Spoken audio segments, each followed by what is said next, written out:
Fosdyke, Lincolnshire, 4 miles upriver from some of the most treacherous waters in Britain, the shifting channels of the Wash. A village of 500 people dominated by one family, the Lynhams. The chiefs of the clan, Harry, Tommy and Spratty.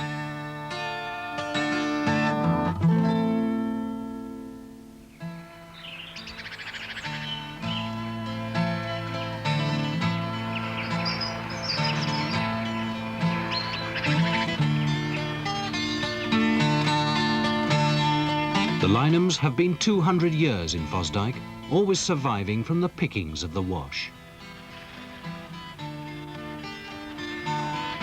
This generation has had its bad times. Sons killed and maimed, a brother drowned. But there are good times too, when a day's work has been enough for a month's beer. And there's still the bizarre skills of the lonely marshes to help maintain the Lynhams in the unchanging sports and pastimes of their forefathers.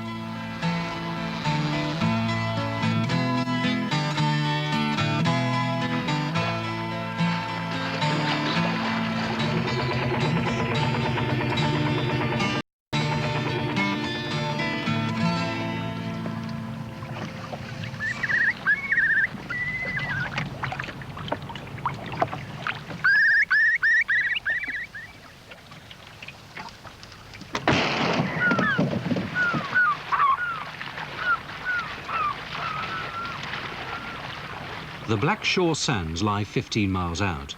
An hour before low tide, it's as if someone's pulled a plug out of the sea. Within minutes, the cockle boats are marooned. Cockling is a precise art. The boats must be laid near the thickest cockle beds. The mud can be too thick to work, or a bank can be too exposed, or the wind can sweep cockles into the deep channels.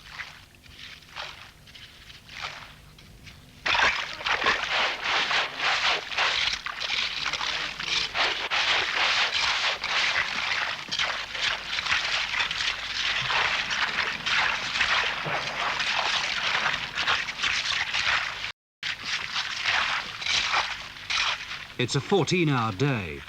The current price of cockles at King's Lynn is £1 a bag. A day's haul, 65 bags, £8 a man.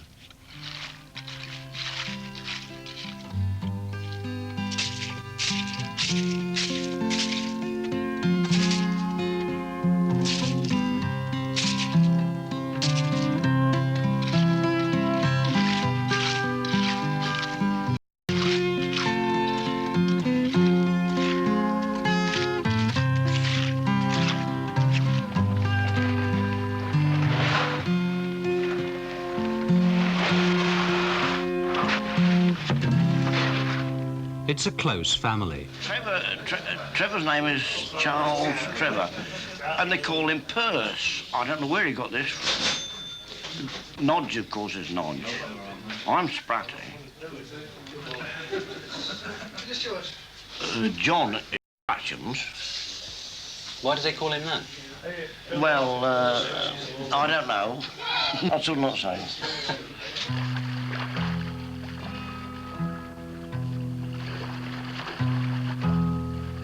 The trip home is 3 hours, and you have to know the way. It is a terrifying place, and believe me, anyone that knows anything about water, most of them, 90% of them, are scared stiff of the Wash. You get a place, mention one, probably down the Charlie, where you've got 48 foot of water, and then within 6 feet you're on 6 foot of dry land. Why is it, Tom, that the Lynhams appear to have survived in this area of the Wash, whereas a lot of other fishermen have just died off, haven't they? Well, I think probably one could say it's in the breed. See, I don't know anybody in my family that's ever done anything else bar fishing. So you must be born with a certain amount of knowledge. I mean, young Tom, my son, never wanted half the teaching as a normal person would. I mean, it was there for a start. You see, we've concentrated our life on fishing, I mean, we don't know anything about football and cricket and this. We just don't know anything like that at all. We've concentrated on fishing, that's all we know. When we get in a pub, if they start talking about football or horse racing, we're absolutely lost, all of us. All the linemen, they don't know a football match from a cricket match. It's all the same to them. We live for fishing, we live for our work. The gun's a family heirloom, 150 years old. A muzzle-loading punt gun. In 1942, there were 15 of them in Fosdyke, supplementing the ration book. Harry uses special coarse-grained powder and 1 pound of heavy BB shot.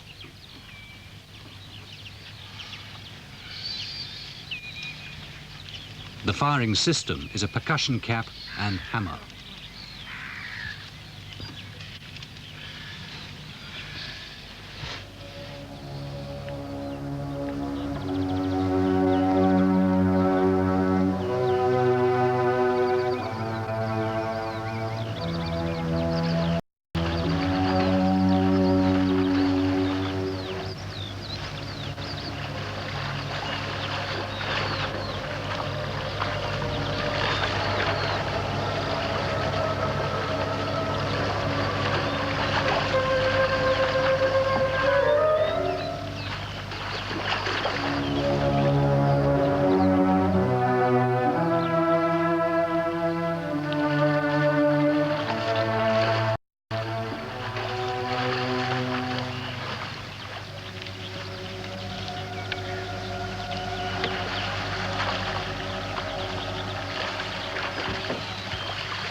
The targets are mallards and widgeon, but now pollution is killing their feed. Harry's record tally is 123 birds slaughtered with a single blast. Not that Harry only shoots ducks. I was helping to pull the punt gun up, and I got one in my cheek here. I got one in my head and several in my arm and body and that. We was pulling it up, and there was this chain stretched across about a foot off the ground, and it pulled the trigger back and only half cocked the gun. If it had cocked it, it'd have been all right, but it only half cocked it, so the next pull, the hammer fell and she went off with about 4 or 5 yards in front of it. The peppered some houses quite some way away, it peppered the roofs and that. It could have done you a lot more well, I damage than think it did. it was a miracle. It should have been fatal, shouldn't it? But the amazing thing, I had one went in my head and hit the bone and came out again. And that was rather lucky. But Harry, I believe, if I can remember rightly, because it's a long time ago, he had somewhere about 12 or 14 through his hat. But it cut his nose in half. I can always remember waking up and seeing his nose flopping about.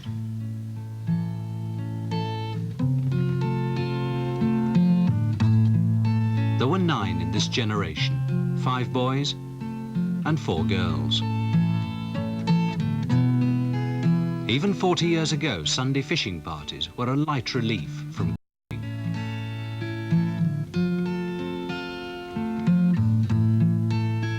a first boat, Spratties, cost £5.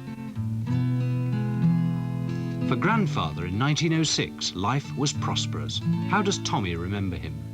Oh, tough little chap, about my stamp. Very tough. Worked on his own most of his life, fishing on his own with boats. Not quite as big as this, but there's no pair then, it was all sail. And, it was nothing outstanding for him to go down and stop there for a week at a time down below. I can just remember the days of the sail with no engines at all. That was really hard work because, if the wind was wrong, you had to push the boat along with the oar or row it and trail the net as well. What was your father like? Like a lot of his sons and his grandsons. He was a chap. He worked very hard when he was at work, and then he'd probably stop and he'd have a month on the beer. I think probably 90% of the kids, the boys, follow on with father. I've known people, friends of mine, that sent the boys to grammar school and college and not going fishing. This is Mum's idea, and they're not going fishing. And our boy chucked his college career up halfway through and back on the boat.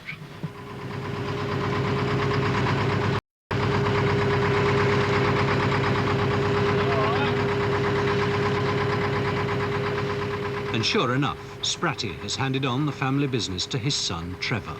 Trevor's what, 22 now, is he? Yes. He seems to be the boss on the boat. Well, yes. Now then, get this down. You can only have one skipper of a ship. We had a little bit of difficulty when he was taking over from me, but I realised at my age that he's becoming the skipper. So then I have got to sit down. If he said he wants half speed head, he wants half speed head. You cannot have two skippers aboard one ship.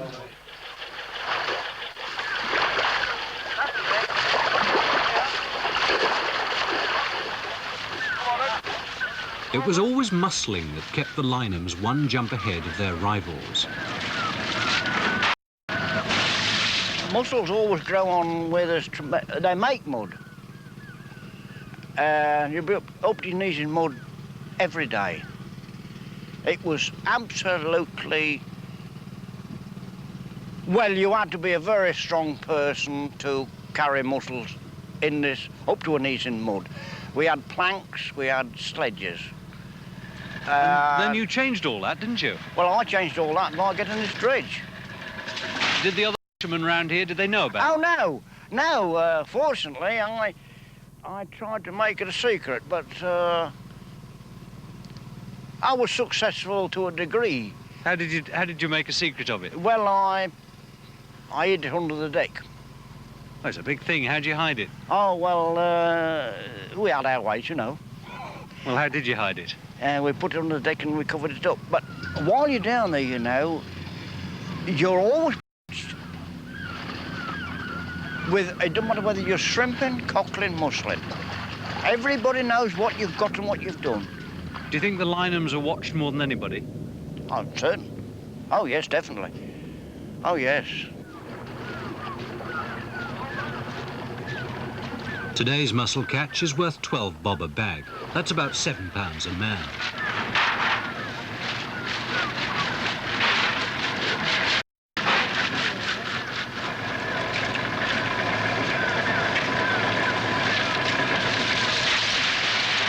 We went to a fisherman's meeting in Boston, and this chap said to me, how are you getting on with that new dredge sprat? Oh, I said, fairly well. I said, it works a lot easier. You just got to open the door at the bottom. He said, are you getting any mussels? Oh, I said, yes, we're not doing too bad, you know. Didn't want to let him in too many. He was trying to pick your brains, was he? He was trying to pick my brains. But he said, well, you're getting what? I said, I'm getting a fill. He said there was 1,000 bags inside those where you've marked it out. He said, now there isn't 10 left. So he'd looked at the ground that we'd fished, and he knew that the mussels had gone. So after that, the secret was out, was it? That was it. Where did you get this bloody thing from? I said, no, well, I don't know, mate. I'm not... Anyway, in that case, he bribed me with 2 pints of beer. So I said, well, you can have mine for... take it to the blacksmith and get one built. Now everybody's got them? No, everybody's got them. Just for 2 pints of beer? Yeah, just for 2 pints of beer. No, there's whiskey as well.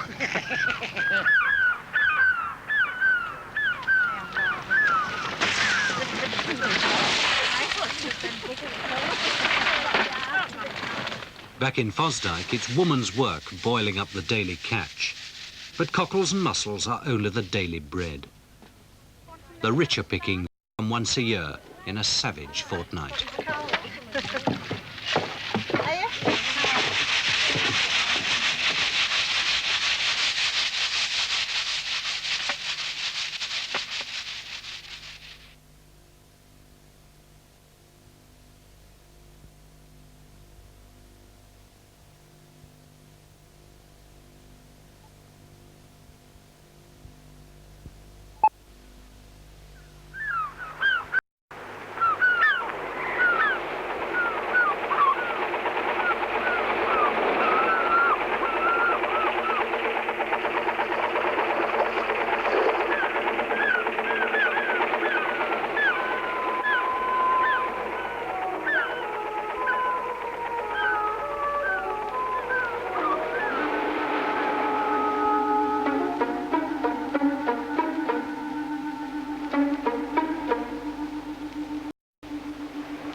Tommy and his son are two of only 4 men in Britain with a government licence to kill seals. They can shoot 350 in the 2-week season. Tommy began seal shooting 10 years ago when it was pure bounty hunting, a free-for-all.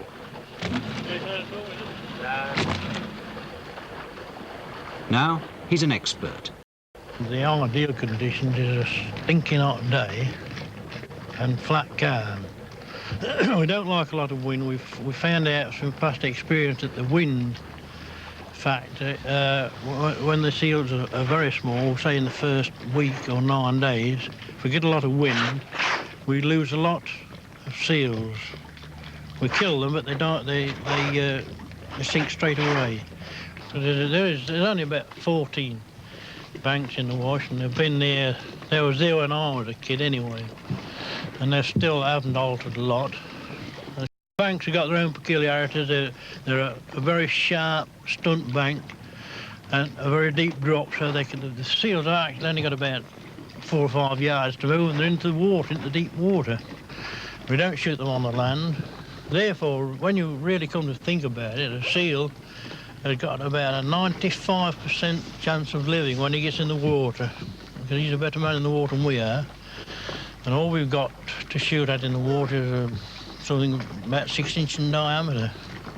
We either hit it and kill it, because it's in the vital part of its makeup and body, or you miss it and then there's no harm done.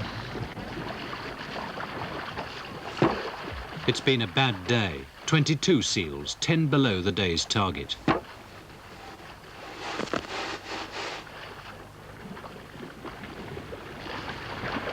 Every seal pup is measured, sexed and weighed by a government scientist. The Department of the Environment is studying the behaviour pattern of seals and at the same time keeping tabs on the hunters. A third of the seals, say the Lynams, are diseased and would die anyway.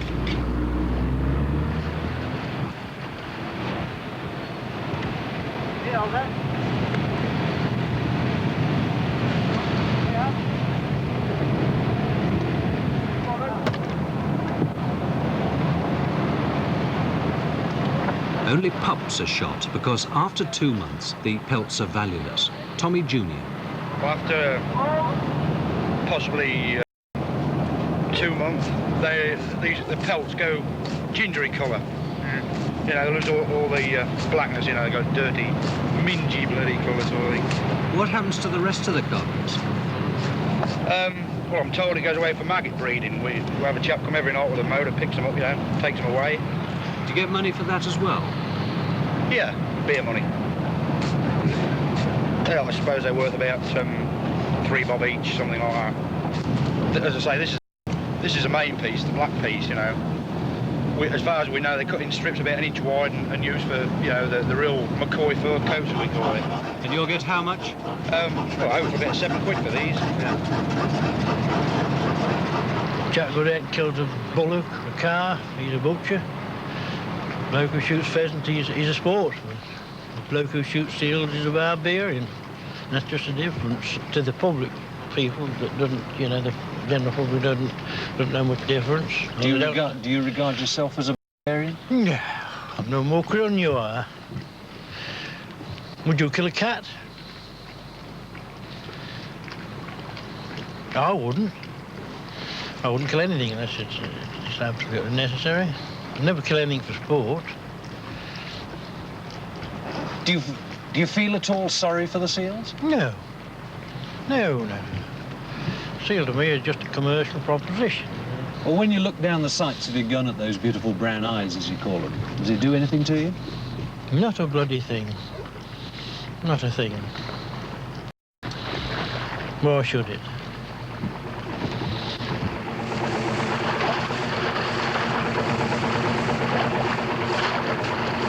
The skins are salted and trailed in the water to prevent staining. This year, they needn't have bothered.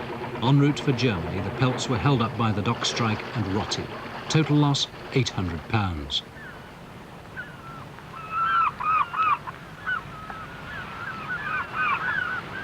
Misfortunes and miscalculations like that mean that Tommy and his son have had to turn their hand to anything. They maintain beacons, go shrimping, and work as pilot cutters and unofficial lifeboatmen. The current project is to carve through the mud to build a 120-foot slipway, in case the weekend sailors come. I tried a bit of land work once, piecework, potato picking, you know, but I couldn't settle down to that, you know. 7 in the morning while 4 in the afternoon with half an hour for dinner, you know. Just into too dull, you know. Too monotonous. The money was okay. I mean, you know, you worked hard, but you earned a lot of money. But, yeah, I'm all for this life. I do exactly as I want. I go to work when I want, more or less, and come home when I want. My own boss. We seem to be a very independent family, you know. And I think it's probably independence why we stick to the job, you know. I would like to see a few more youngsters in the job, but, you know, the long days and...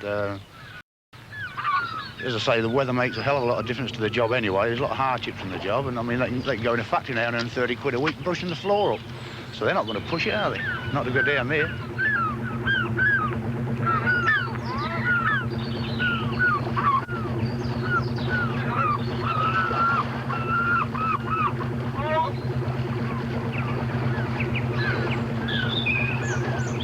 Tommy, have you ever known really hard financial times? Oh, Lord, yes, of course we have. Serious times. I mean, we've been laid up. If this river frees up, and it does freeze up, you know, people have got an idea that tidal waters don't freeze up. They do freeze up, and we get a lot of ice. And we have to lay up a month at a time. Probably I've been laid up 6, 7 weeks at a time. Well, there's a hard time, because what if you've got any money put by, it's gone. We're all self-employed, there's not a case of going on the dole or anything like that. And that means they may have to work until they drop.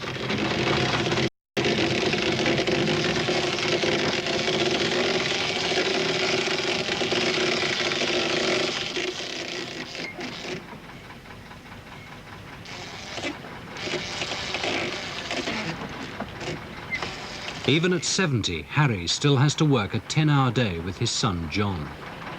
Oh, I've been retired 20 years, actually. So you retired when you were 50? 52. Well, that was quite young, wasn't it? I was ill. I was ill at the time. How ill were you? Oh, I had thrombosis, 3 heart attacks one day, and I just packed up, you see. You shouldn't be doing a job like this either, at 70. No, perhaps not. Probably if the doctor knows. If the doctor knew about it, I should probably get into trouble, but there you are. The hazards of the sea. I was actually showing my son-in-law the way we went about it. He was about to join us on the job, you see, and he was going to be Tommy's mate, and that's why. We had very little on. I said, I'll take him down and show him how to do it. And he stood aft, not all in, and he turned round, there was a pop. He turned round, I said, save my finger end. He said, too late, Dad, he's gone over the side. He said, saw it go.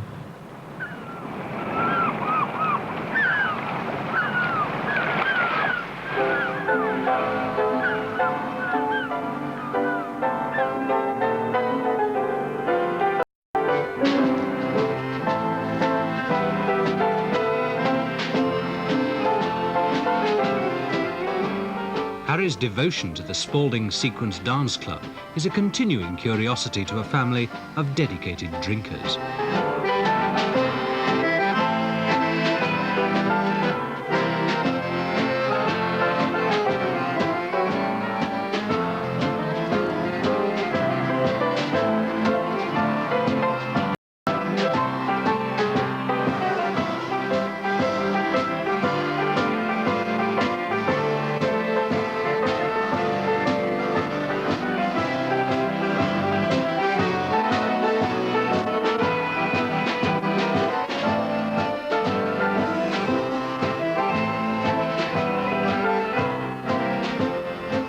There were 3 sons, but now only John, the eldest, is still fishing.